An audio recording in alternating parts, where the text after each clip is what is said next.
So good morning, everybody. I'm Anna Mazzoni, and I am the Managing Director for Upstream's business in the UK, Ireland, Northern Europe. So I'm very happy to be here. I just want to let you know that one of our colleagues, Brenda Boltwood, was on the schedule to do this session, and unfortunately, she couldn't make it. So it took 4 of us to replace her. So I'm going to ask each of my colleagues to introduce themselves. Essentially, what you're going to have is got 3 practitioners here, and then I have experience in terms of running KYC utility, a business unit. So you've got very diverse views. I'll kick it off with the introductions. So started life as a banker at Bank of America, and I've been in what I call the reg tech space for the past 10 years, mainly working in the UK and Europe.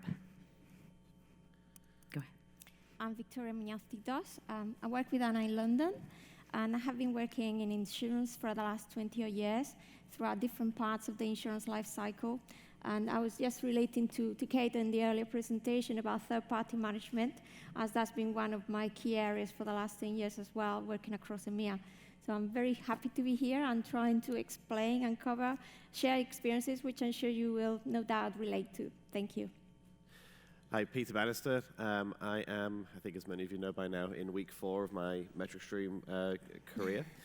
So prior to this, I led the Fannie Mae GRC program for 4 years. And we started off back in 2015 with vendor selection, and then we built out governance, data, and other technologies to enhance that program and get that up and running.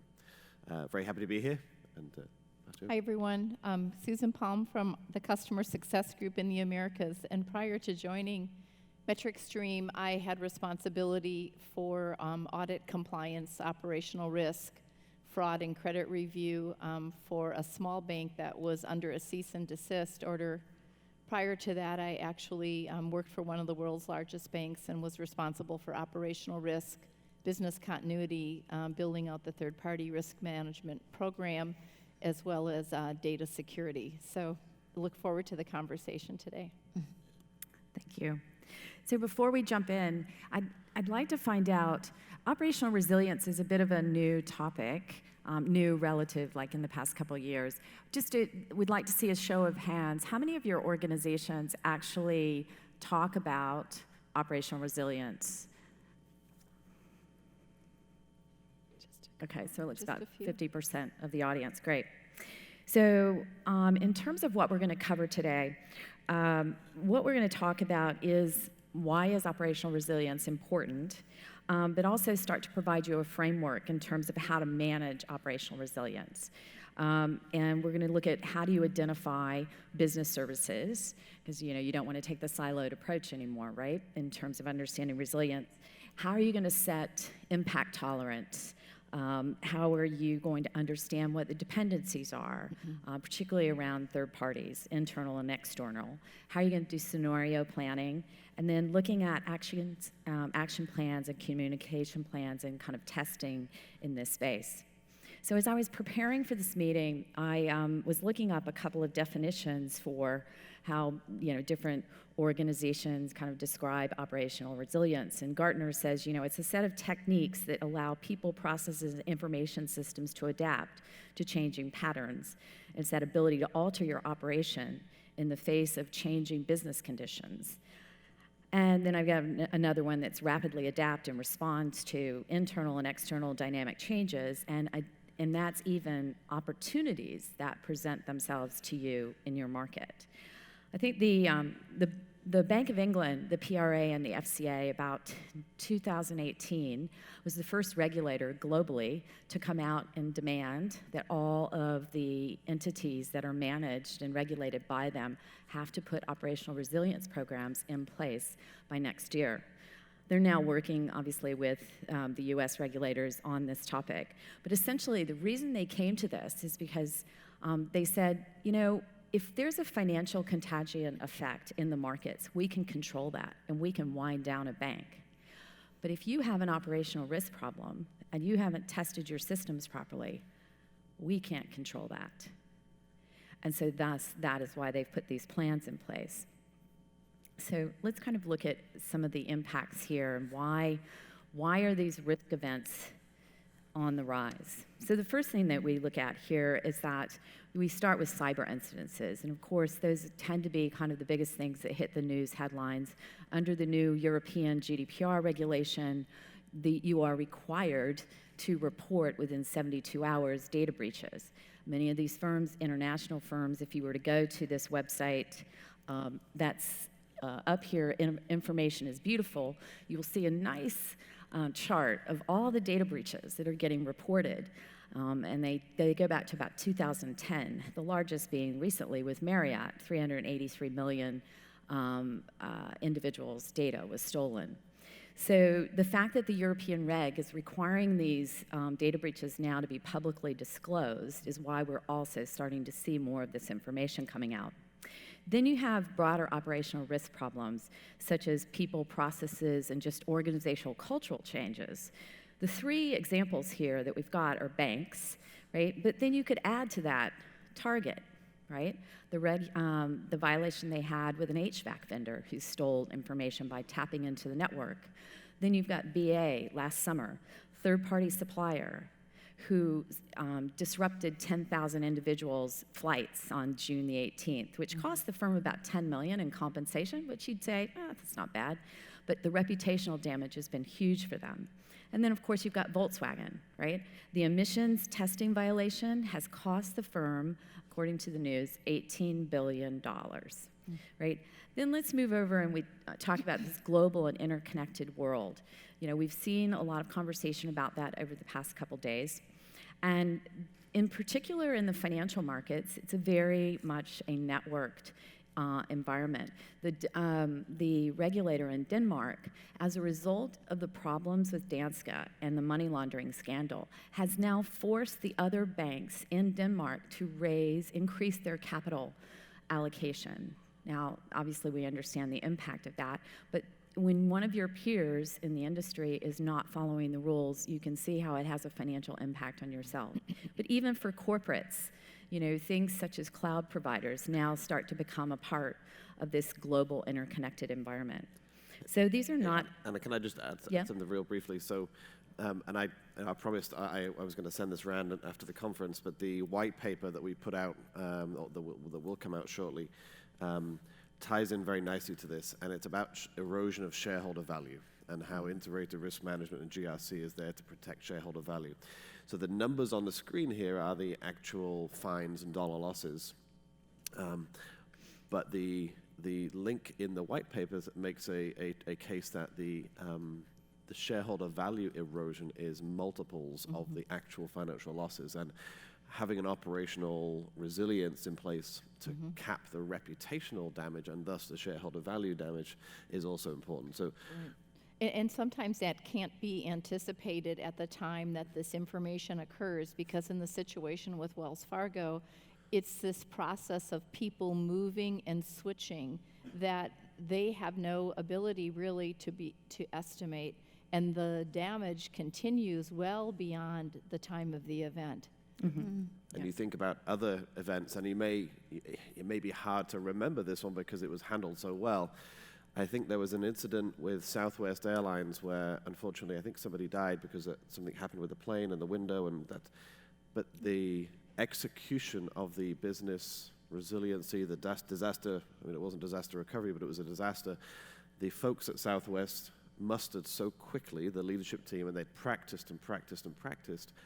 They got hold of that event very quickly, and very quickly it left the pages of the press. And I think that preparedness, obviously, in that space was critical for them. And I don't think they suffered that shareholder loss. Right. Like Wells does, because it lingers on the headlines. Yep. Yeah. So to the points they're making, this severely impacts organizations, and you can see here in this chart in terms of the market cap impact versus perception. So obviously we see immediate results through stock gain, stock prices, or financial gain, and the shareholder equity impact. But then you obviously have credibility, brand impact, reputational damage.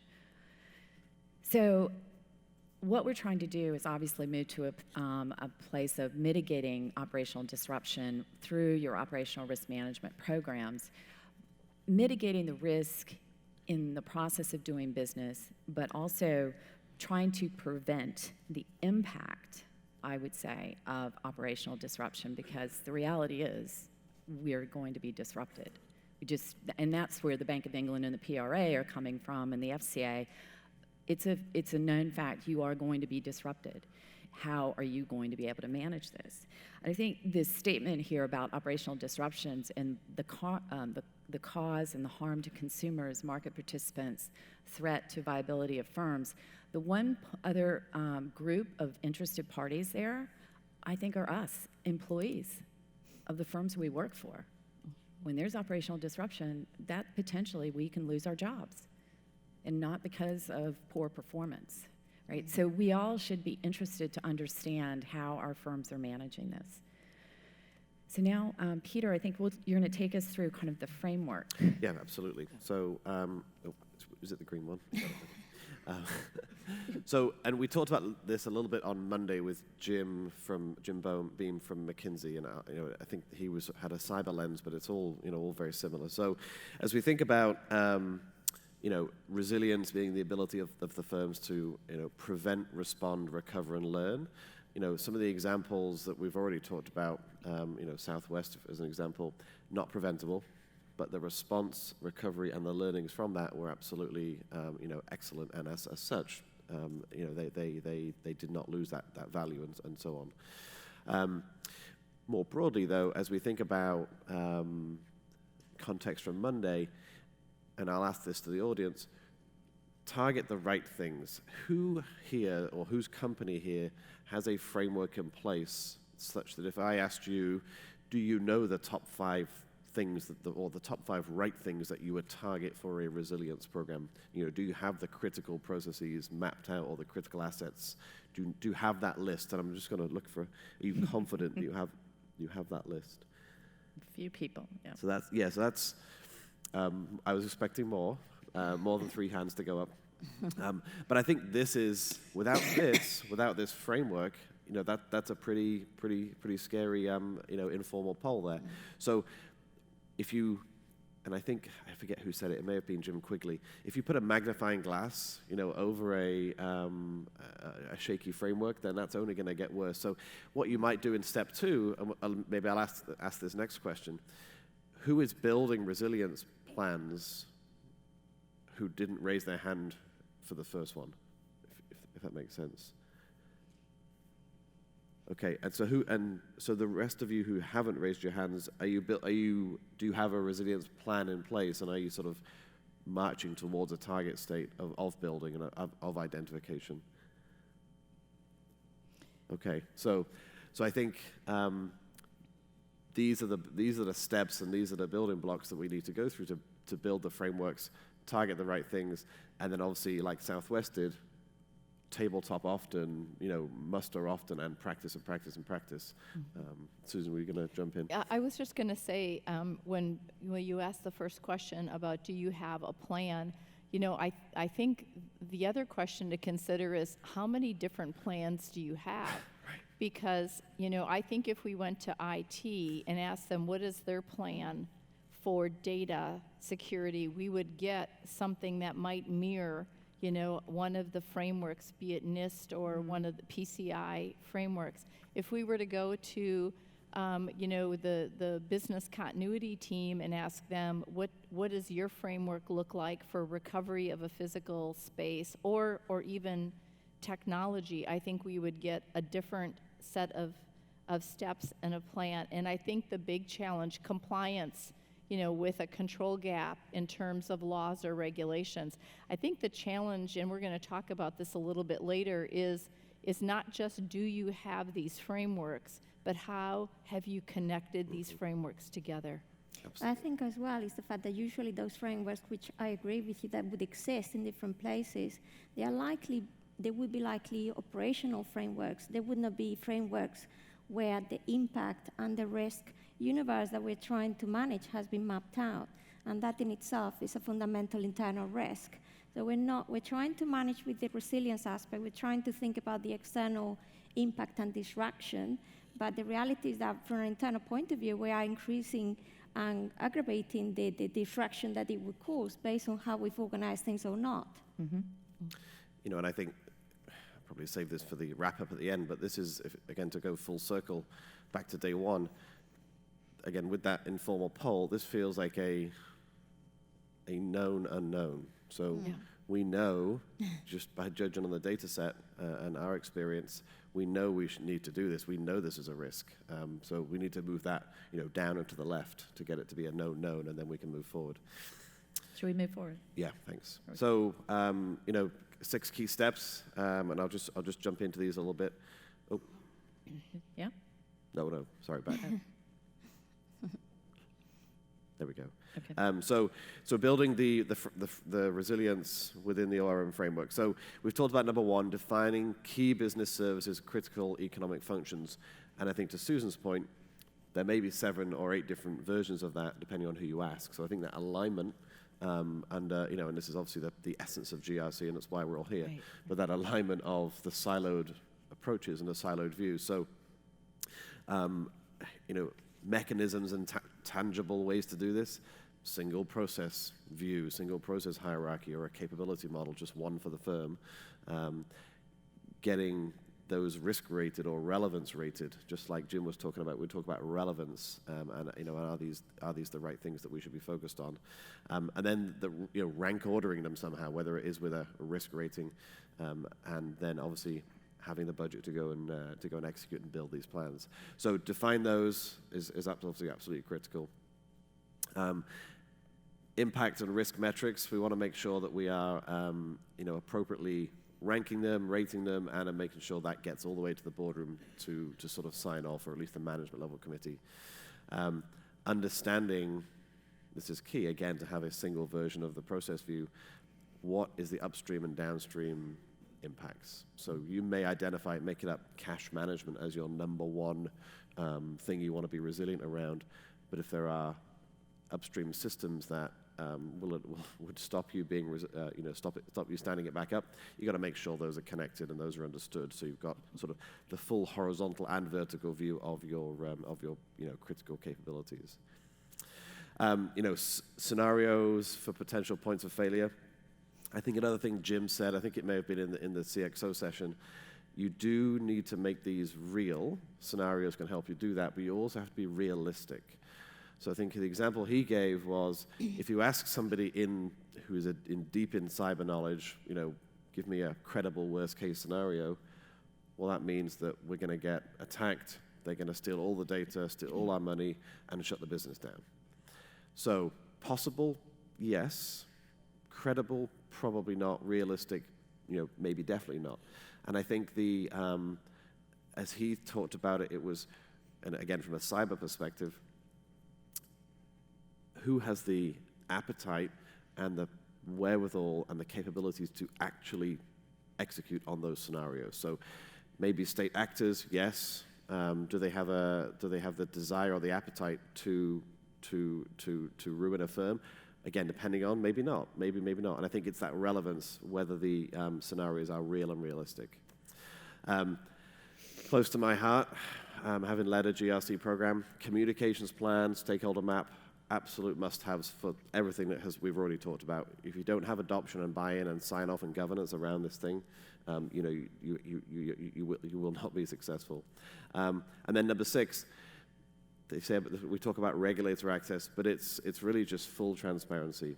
And I will say at Fannie Mae, it was very well known, what were our top 5, top 10 critical capabilities, how many hours could we withstand an outage for, and so on. And I was interviewed as a part of my role. They asked me, if GRC went down, how long could you survive without it? And again, they went. Some folks were 4 hours, and some folks were sort of 2 weeks. And that helps. But that transparency, not only for the regulator but also for the business owners, is absolutely critical. Okay. So how we go about identifying the important business service? Yes? Yeah, so I think there we go. Let's just go, yep, they go all the way. So,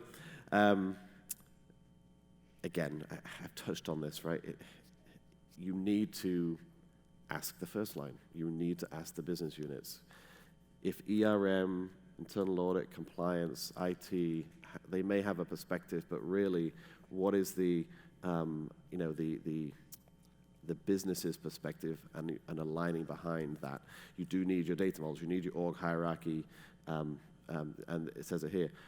What does the market want? That's the first line will have that answer for you. So very important to align and get that first line perspective. Now, measure feels like a bit of a an analog to the risk appetite here. So what is the risk appetite of the firm? Usually you have these components. So financial risk appetite, customer market impact, financial stability and viability. So all of these things typically will be part of your risk appetite. So that may be a place to start in terms of deciding where which ones are more important than others. And then contrast and compare across the firm. So not everybody's equal, not all processes are equal, and then you also have to have somebody make a call at the top of the house to define this. Do you want me to build this out? Yeah. Yeah. It's a nice way to use our data model, right? Yeah, absolutely. So, there's a lot on this slide, but I think that the key takeaway is, like we've said, you need organization, business services, business objectives, market expectations, and then obviously the regulatory expectations. But it's all about, I think it's all the same thing. It's all about the same theme, which is what can we withstand, and does that align to my risk appetite? Mm-hmm. If I could just add one comment here, going back to that siloed conversation we had a moment ago where information security has their framework and others have their framework, the key now is to take it to what really matters, which is the alignment with the business. And that's where it's incredibly important to start, talking to these business lines to understand what are their strategic objectives for this year, because then you can, kind of peel back the onion to understand if your strategic objective is this, what are all of the dependent systems, the dependent processes, the dependent people, and the dependent third parties that are going to be, pulled together in order to meet that objective. And that's where this integration of GRC and business objectives really starts to gel. And it's the place where for many companies, it's the next step. But it would be interesting to see in the audience how many of you are now taking your GRC data and really mapping it back to business objectives so that if you have a control failure, you immediately understand what that means to a business. I do think that's not surprising to see that there aren't a lot of hands up, because I think we're all still, working to get the basic constructs in place. Yeah. But this is really kind of the optimized view of where GRC needs to land. No, absolutely. I think that's the power of GRC. But I mean, I do have another question. As we talked about risk appetite and strategic objectives, how many firms here's risk framework ties directly to corporate objectives? Obviously we think with the COSO, and so a few. So again, I would advent, as you go back and take, obviously take takeaways from the summit. Almost the easiest way to realize the value of this content and context is potentially to map your risks to your strategic objectives, and then you've all got a common currency to and the benefit, I think, one of the key benefits, you can prevent those firefights, and those fire drills. So if something is flashing red, know that it means it's actually red, versus somebody's opinion or bias. You've actually got data. So something breaks, it could be very, very insignificant. And somebody was telling me a story yesterday about JP Morgan, and there was a currency decline in Southeast Asia, and the CEO of JP Morgan was, on his phone and asking, what's our exposure, and there was a big to-do. And then it turns out that the exposure for JP in that particular currency was, I think, a couple of $1 million. That's the amount they traded. compared to the trillions of dollars they trade in US dollars each day. So had the data been pinned to the strategic objectives, or it had been appropriately rated, risk rated, lots of effort and energy, which I'm sure you can all empathize with, could have been saved. So mapping the risks to strategic objectives would be one of the key steps, I think. Perfect. Thank you. So now what we're going to talk about, Victoria's going to talk about how do we understand our impact tolerance in the world of ops resilience. So do you want me to build it out for you? Thank you, Anna. Yes. So I think many of the ideas have already been shared, and I think it's important when thinking about tolerances. I would ask, why are we wanting to do that? And like we said, well, we don't live in a risk-free world. We know that there is many unknowns, as we've heard this week, and the reality is that some of these unknowns will turn into actual massive disruptions that will be impacting on the firm and putting the shareholder value that we mentioned earlier, the brand, the customers, it will put it at risk. So trying to forecast or preempt, proactively mitigate and manage these unforeseen disruptions is going to be of paramount importance for the sustainability of the organization. The other aspect is we have not got, organizations don't have in this day and age, they don't have unlimited investment on where to spend their funds, either for growth or for managing the mitigation of identified risks. So trying to set tolerances goes right into the core of determining what areas to focus on and how much to focus on those areas. So building resilience is very much linked, interconnected with identifying the tolerance around what we want to manage. And Peter's already mentioned, and I totally agree, that the tolerance setup should really be very much connected to the objectives and the risk appetite. We cannot really set tolerances out of context just because, well, it seems right to do so. There needs to be some logic and rationale behind it. I'm very much aligning it. Totally agree with the thought shared earlier about aligning it to the objectives and processes. It's all about interconnecting, as Anna said at the beginning, interconnecting all the relevant areas in a way that we're going to end up with an integrating cost environment and an integrating ecosystem of the overall factors that would be affecting in this topic. So when setting up the tolerances, the other key consideration is really to understand the scope. It's important to consider we've talked just now about the firm impact, but we also should be thinking about the customer's impact and broadly the partnerships that we also hold in the market. So trying to understand the impact of those partners would go a long way as well to trying to mitigate overall disruption. And overall, and we've got many examples, I'm sure we can all relate to 2008.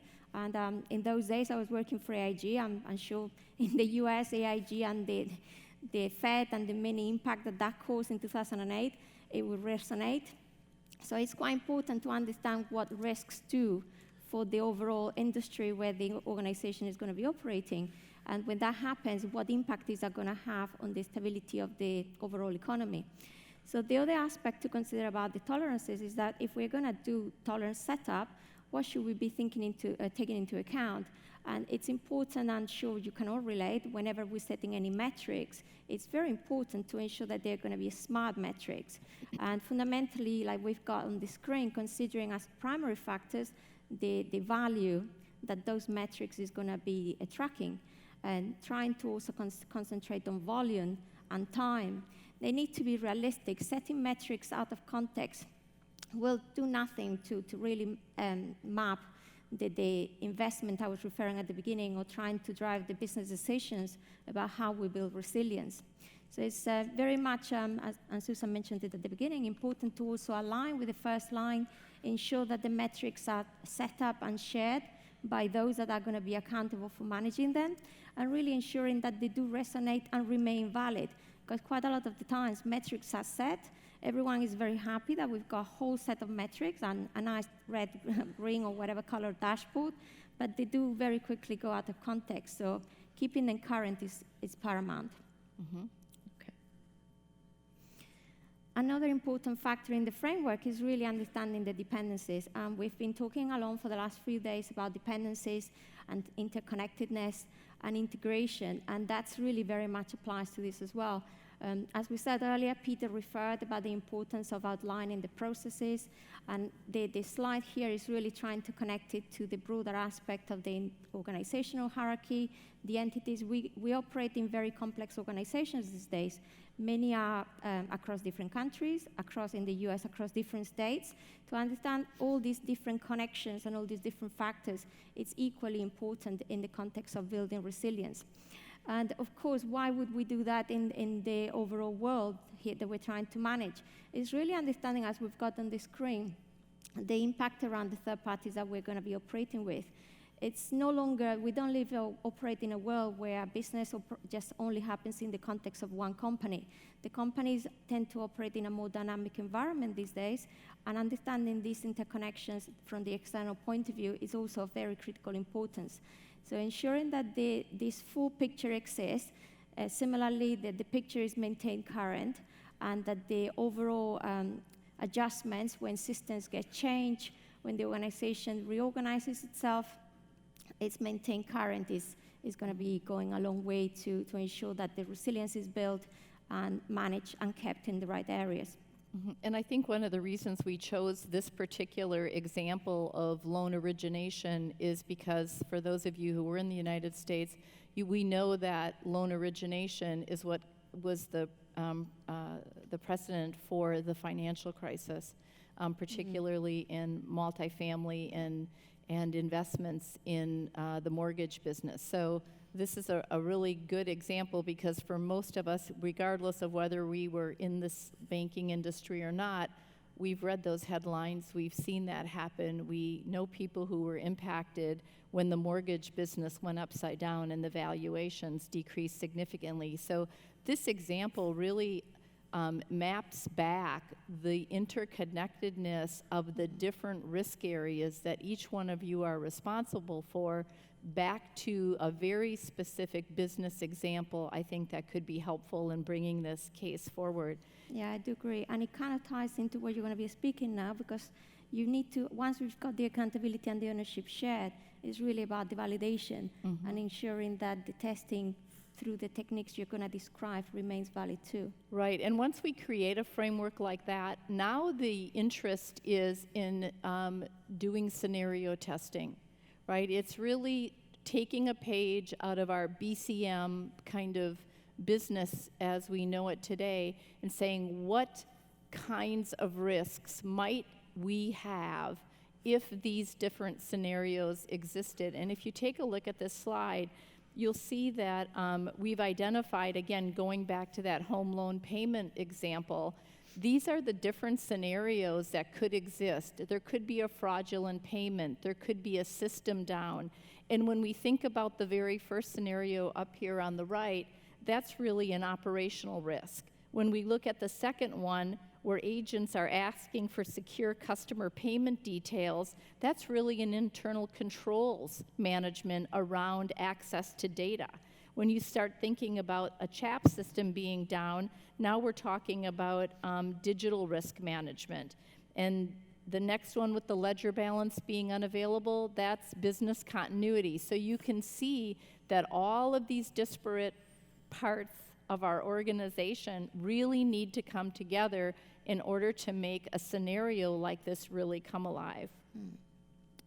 So after we, and we can advance to the next slide, thank you. So after we create these scenarios that I just mentioned on the first page, it's really important to overlay them on our business framework and start to understand where the people, process, and system elements come into play, because all three of these elements are critical to building out this operational resiliency framework.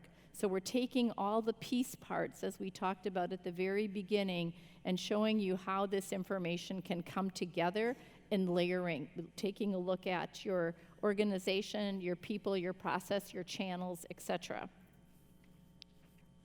And then the last point I really want to make here with regard to tolerance, and Victoria said it very well, each one of us have different risk tolerances that we're willing to accept.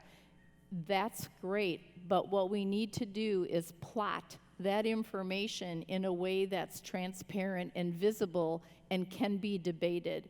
And I think the idea of taking these scenarios, looking at the risks that could occur, and deciding how much of that risk, how long is this system down, how much can I tolerate that, because maybe I have a backup process, maybe I don't. So plotting those different scenarios on a framework like this will help you get some visibility into where the focus areas need to be. Mm-hmm.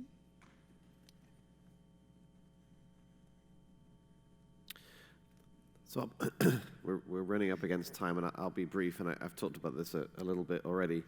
So if you just, if you go all the way. Okay.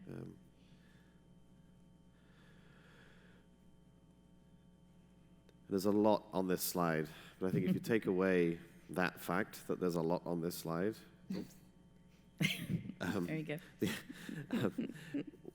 What we're basically saying is, obviously, there's two sections: mapping the stakeholders and then building the business story. We, in the risk function, who are building this framework, we don't know, and this goes to the heart of GRC adoption. We don't know everything that the business does, and I think this is a payments example. And we also don't know what they would do if that, in this case, this payment system wasn't there.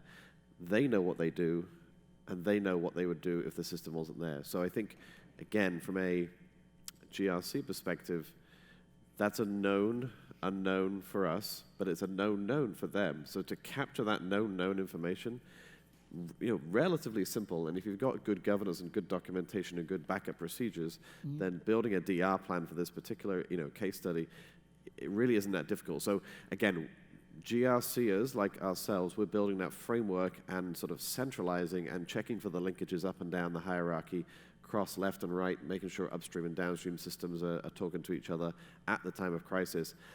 But the business knows their stuff, would be my takeaway here, and have them, have them build this for you. Go to the next one. And then, testing, like with anything, and we had a discussion this morning with a customer, testing, because if you have a plan that is gathering dust on the shelf, and at time of disaster, not only do they not know what the plan says, they don't know where the shelf is to go get it, that is a problem. And we talked about Southwest, and you can talk about many other firms who have not executed well on their plan, who have lost incredible shareholder value and continue to be in the headlines. So testing. I would just say that in our DR and BCM groups, I think they've done an incredible job of this kind of scenario analysis, tabletop exercises, and testing. But I think it's probably fair to say that those of us in operational risk, where we may have control failures that could be significant, I'm not sure that we're doing that same level of scenario analysis and testing. So I think that's really the message that we want to bring to all of you today, is this idea of thinking about operational risk and building the resiliency plans that we have done in our BCM and DR practices. Thank you. Just on that point, I recently heard Sir Peter Wall, who's former general within the UK military, and he now works with a number of financial institutions. And one of his observations is that in the financial markets, they don't do enough testing. And his view was that you should be taking your executives out of their comfort zone and having them work on in a scenario that's not familiar to them, and to understand how they're actually going to react in a real life situation.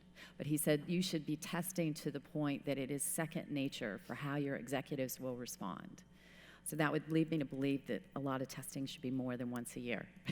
And if I can jump in, I think, for me, a call to action for this group of people is obvious. If there are gaps you've identified today, you need to take those back to your firms. For next, you've had the benefit of all this discussion. So for next year, I think what a real trick would be is to get those, quote unquote, executives to an event like this so they can hear it firsthand. So, because you've got a really tough job. not only are you trying to build out GRC, you have to take all this knowledge and then translate it back to them and sort of, recycle and get them to sort of buy in. And oftentimes change is easier if it comes from somebody else. So, and I think that is a tough job. But if next time, if there's a focus on them and you could potentially get them to listen to stuff like this or read things like this, that would be one of the things I would take away. I totally agree, because usually that challenge comes linked with investment opportunities that will require budget and allocation. Absolutely. So that's where the really hard job comes. Yeah. So just some wrap-up comments for you. I think the phrase flex, not break, is a great way to think about the purpose of an operational resilience program, is to help your organization be able to respond.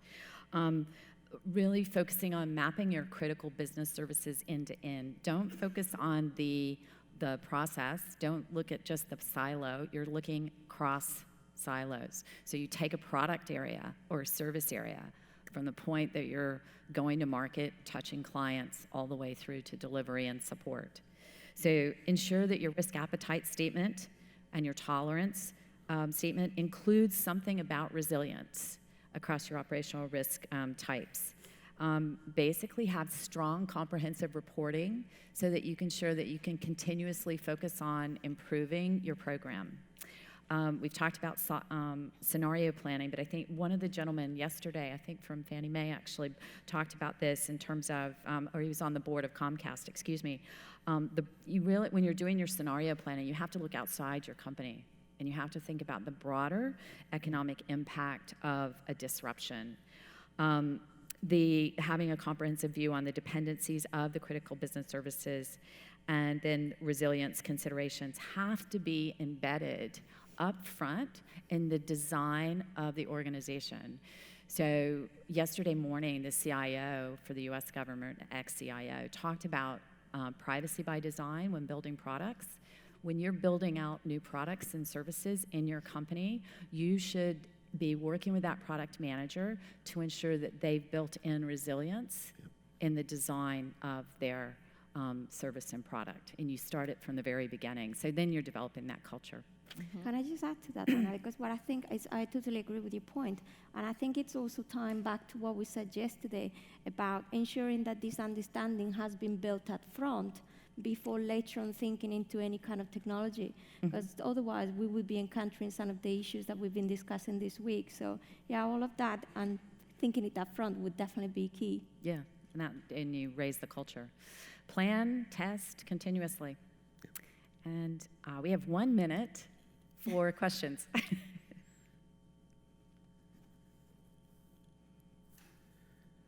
All right. It's day 4. Great. It's day 4. Day 4, Yeah. yeah. All right, thank you, everybody. Thank you. Thank you.